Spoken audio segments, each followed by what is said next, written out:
છે આજના યુવાણી કાર્યક્રમમાં. હવે આજના કાર્યક્રમને આપણે લઈ જવો છે 2 દિવસ પછીના દિવસે, એટલે કે 21 જૂન અને સાથે જ આંતરરાષ્ટ્રીય યોગ દિવસ. અને યોગ દિવસની ખાસ વાતચીત કરવા માટે આપણી વચ્ચે આકાશવાણીના સ્ટુડિયો પર ઉપસ્થિત છે એક એવી યુવા પ્રતિભા જે વસ્તુતઃ યુવા કેવો હોય એનું એક ઉત્તમ ઉદાહરણ છે. આપણી વચ્ચે છે શ્રી મહર્ષિભાઈ ઠક્કર કે જેઓ યુવા ભારતના ઉત્તર ગુજરાતના ઉપાધ્યક્ષની સાથે યોગાસના ભારતની એજ ફ્રોડ અને એન્ટી ડોપિંગ કમિટીના સભ્ય તરીકે રમતગમતમાં પારદર્શિતા અને નૈતિક મૂલ્યોના સંવર્ધન માટે કાર્યરત છે.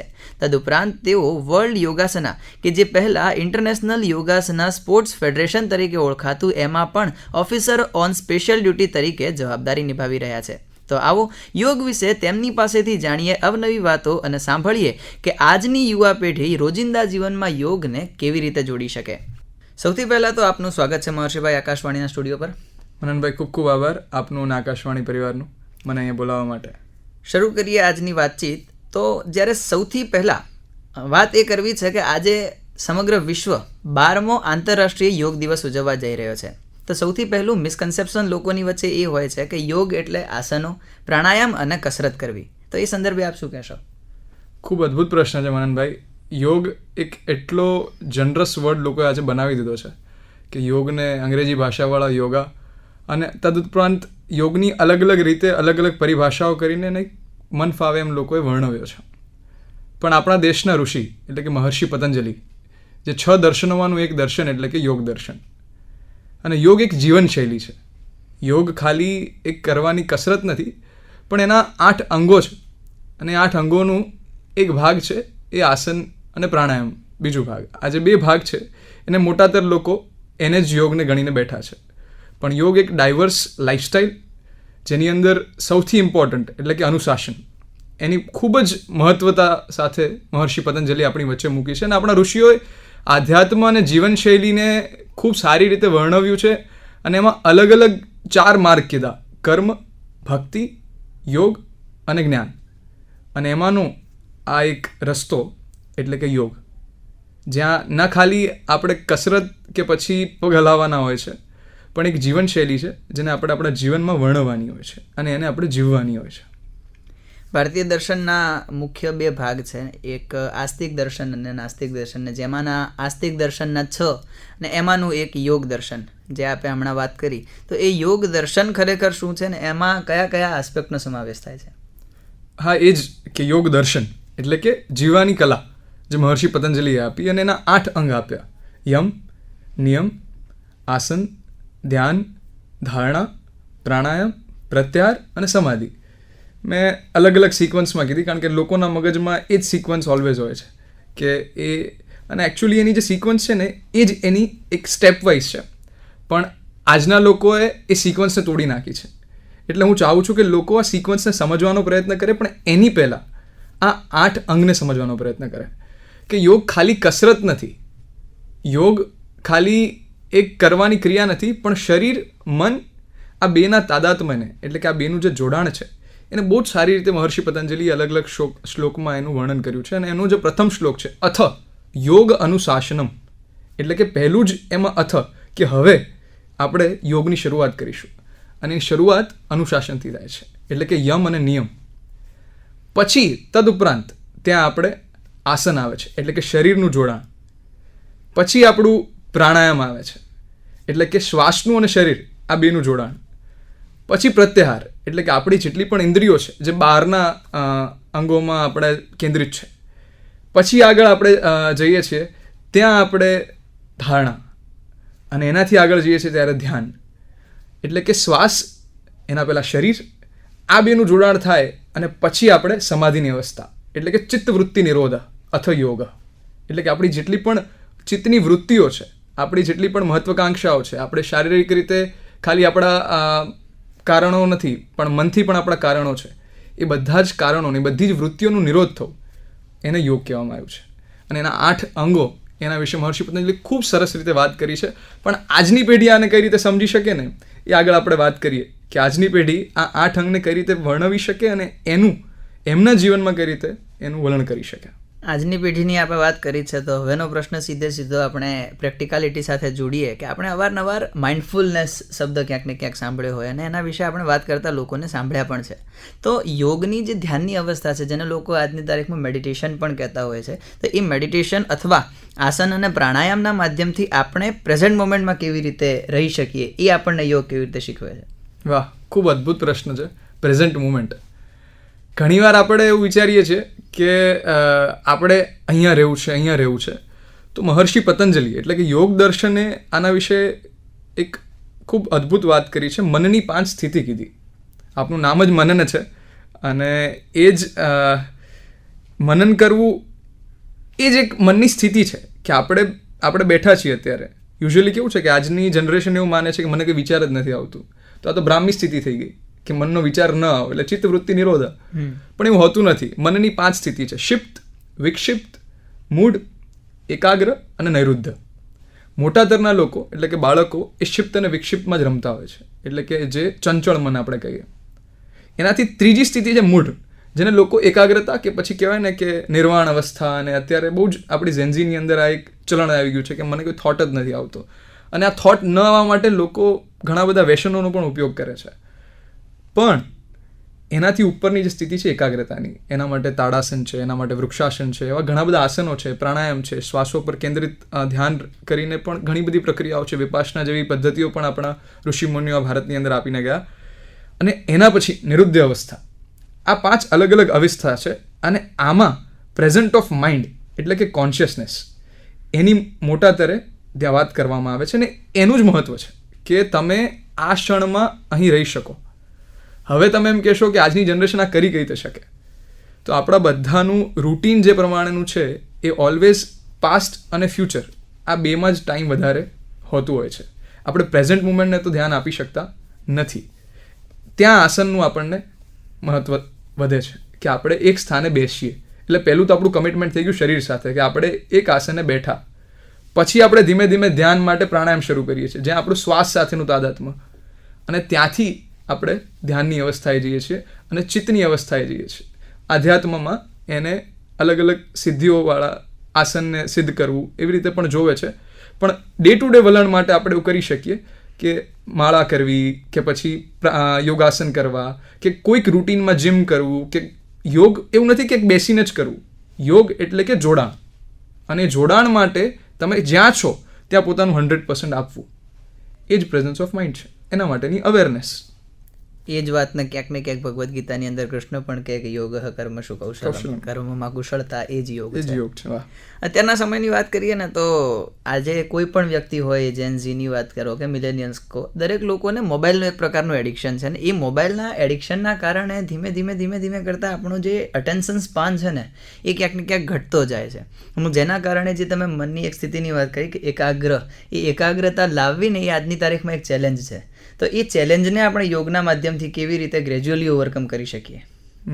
ખૂબ અદ્ભુત પ્રશ્ન છે આજના સમયમાં દરેક માતા પિતાનો. કારણ કે ભણતર લોકો કરી રહ્યા છે, પણ એ ભણતરની અંદર ક્યાંય એકાગ્રતા કેળવી નથી શકી રહ્યા. એજ્યુકેશન સિસ્ટમનો પણ એમાં ક્યાંક ને ક્યાંક વાંક છે, પણ આદરણીય નરેન્દ્ર મોદી સાહેબ એના ઉપર પણ કાર્ય કરી રહ્યા છે. એટલે યોગ ભણતરમાં પણ આવી ગયું છે. હરિયાણા સરકારે તો કમ્પલસરી યોગને કરી દીધું છે. ગુજરાત સરકાર પણ એના માટે કામ કરી રહી છે. પણ મોબાઈલ આ સૌથી મોટું માતા પિતાનું નિયંત્રણનું સ્થાન છે. પણ આજની જનરેશન એમાં નિયંત્રણ આપતી નથી. ખોરાક હોય કે પછી ભણતર હોય કે પછી કંઈ પણ હોય, દરેક ક્રિયામાં મોબાઈલ હવે એક જોડાણ થઈ ગયું છે. અને એની અંદર આવતી જેટલી પણ પ્રક્રિયાઓ, જેટલા પણ વિડીયોઝ જે પણ છે એ બ્રેનની અંદર શોર્ટ ટર્મ ડોપામાઇન શોટ્સ આપે છે. એટલે આપણી ઝેન્ઝીની પ્રજા નહીં પણ 60 વર્ષનો વ્યક્તિ પણ હશે ને તો પણ એને મોબાઈલ વાપરવો ગમશે. અને જ્યારથી વર્ટિકલ સ્ક્રોલિંગ જેવી વસ્તુઓ આવવા માંડી ત્યારથી લોકોનું સ્પાન ઘટતું જાય છે. કારણ કે આપણા બ્રેનને એ શોર્ટ્સ એટલા જલ્દી મળે છે કે એની મહત્વાકાંક્ષાઓ વધતી ગઈ. એટલે જ એવું કહેવામાં આવે છે કે કોઈ પણ પ્રોસેસ એમાં રહેવું એ મહત્ત્વનું છે. એના આઉટપુટ અને કે એના પાછળના શું રિઝલ્ટ્સ મળશે એની ચિંતા કર્યા વગર. એટલે કહેવાય ને કે જર્ની ઇઝ ધ બેસ્ટ. પણ આ જનરેશનમાં જર્ની જ નીકળી ગઈ છે. એટલે કે ઇનપુટ અને આઉટપુટ પ્રોસેસ નીકળી ગયું છે. એટલે જ એઆઈ હોય કે પછી બધી જ વસ્તુઓ વધતી ગઈ છે. હવે આમાં યોગ કઈ રીતે મહત્વનું થશે? તો મેં જેમ કીધું કે યોગ ખાલી બેસીને કરવાના આસન કે પ્રાણાયામ નથી. યોગ એટલે કે તમારી દર ક્ષણ એક બેસ્ટ રીતે કઈ રીતે થઈ શકે, એટલે કે તમારી જીવનશૈલી છે. તો એના માટે હું જે પ્રયત્ન કરું છું, હું જે પોતાના પ્રોસેસ કરું છું કે જ્યારે હું વાંચતો હોઉં છું ત્યારે ફોનને સાઈડમાં મૂકી દઉં છું. પણ હવે ફોન નજીક હોય તો આપણને લેવાની ઈચ્છા થાય, તો ફોનને બાજુવાળા રૂમમાં મૂકી દેવું અને આપણે ત્યાં વાંચન કરવું, એટલે કે 1 કલાક આપણે ત્યાં વાંચી શકીએ. તો માતા પિતા એક આ કરી શકે. બીજી વસ્તુ કે આપણે પ્રાણાયામનો ઉપયોગ કરી શકીએ, એટલે કે આપણે ભણવા બેસીએ કે પછી આપણે કોઈ પણ કાર્ય કરવા બેસીએ તો એના પહેલાં ભ્રામરી પ્રાણાયામ કે પછી આપણે ખાલી થોડી મિનિટ અનુલોમ વિલોમ કરીએ. આ કરવાથી શું થશે કે આપણા મનના જે વિચારો છે એ તો આવતા રહેતા હશે, પણ જે આપણી અવેરનેસ છે એ શ્વાસોના કારણે એ આપણે એક જગ્યાએ કેન્દ્રિત કરી શકશું. એના કારણે શું થશે કે આપણે જે બી કાર્ય કરતા હશું ત્યાં આપણી પ્રેઝન્સ ઓફ માઇન્ડ વધી જશે. એ વધતાની સાથે આપણો જે અટેન્શન સ્પાન છે એ ઓટોમેટિક એ કાર્ય પ્રત્યે વધતો જશે. અને આ બાળકોમાં જ નહીં, દરેક જનરેશનના વ્યક્તિઓ જો આ એમના દરેક કાર્ય કરતાં પહેલાં કરે તો ખૂબ સારું રહે.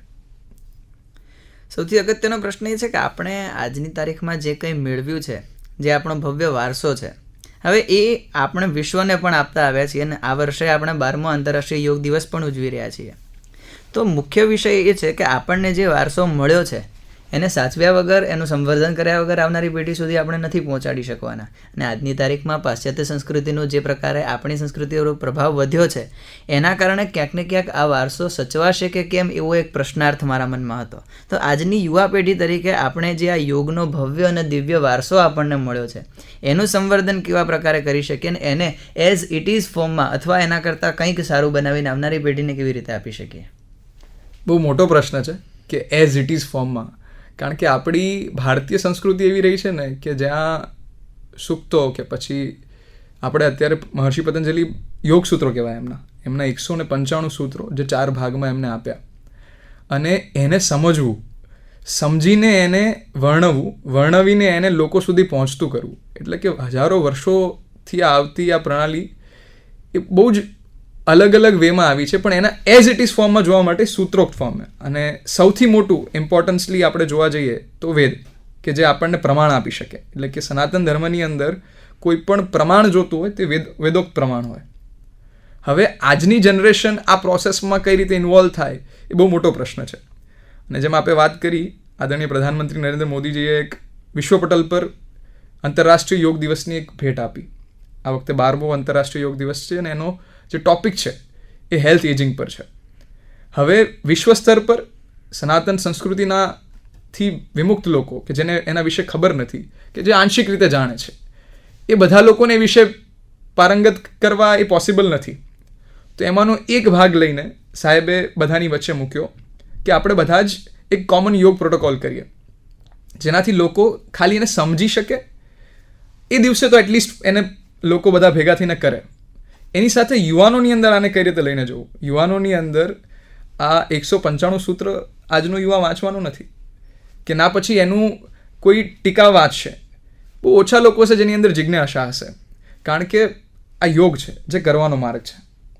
4 માર્ગ જે મેં આપણે પહેલાં પણ વાત કરી કે આપણા સનાતન સંસ્કૃતિમાં યોગ, જ્ઞાન, ભક્તિ અને કર્મ.